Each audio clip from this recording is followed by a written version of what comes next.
levels. This is your equalizer. Same thing on there where you have 3 sets of knobs.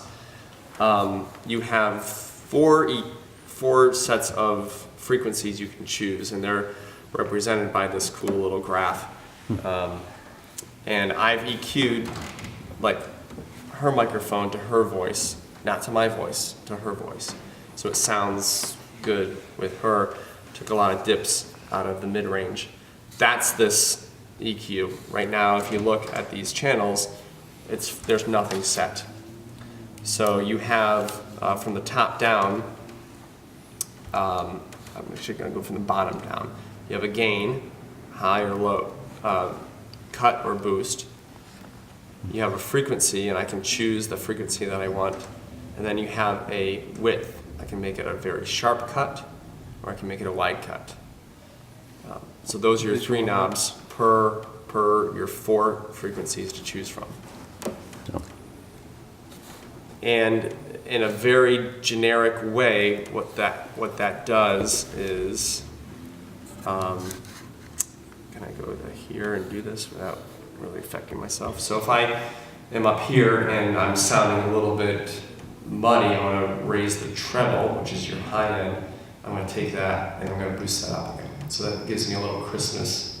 It's an extreme example, but that's what this EQ basically represents. Your high, your mid, and your low, treble, mid-range, and bass. Same thing represented here: high, mid, low, treble, mid-range, and bass. So on any instrument or microphone, it's going to need to be adjusted.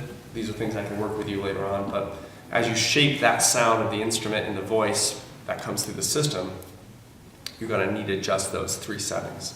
When I select the channel, I can adjust each EQ individually. Okay. So there is no overall EQ? There is. Oh, there is also? Okay. Yeah. All right. So I can get to that later. All right. But that's the individual EQs, and they're not set right now. So as you put a microphone in, it might sound pretty bad. So the room has been tuned. Now we have to do every player and all that stuff. More serious than I realized. Yeah, I mean, you're still in the, you know, just because we tune the room, right, which is great, now we hopefully, magically, everybody that comes through is going to sound perfect. To an extent, we did some testing, it sounded okay, but it's going to need to be adjusted per person. And that's where that preset comes in. We save it, and we name them and say, Terry was on channel 2, maybe next week it's somebody else is on channel 2. I don't know. Let me just work my way over. That was EQ. We have gates and compressors. Chances are you won't use those, but a compressor is really nice if you have something that sings or a loud instrument that tends to have a lot of swing and dynamic in it. You can set a level, a threshold. I think I set that on your microphone. Yes, it is on. So, for example, I've got a compressor going in, and right now, if I'm just talking like this, it's fine. But if I start to yell, hey, that red light kicks that signal down, and I can't pound the microphone. Without that compressor in, if I'm talking, hey, it's going to start to overpower the system. So if you have somebody that really has the swings of sound, you want to be able to put a compressor in. So can anybody guess which microphone he's on? Yeah. We have a light lit up, okay? So he's actually already on that microphone. I'm going to select it.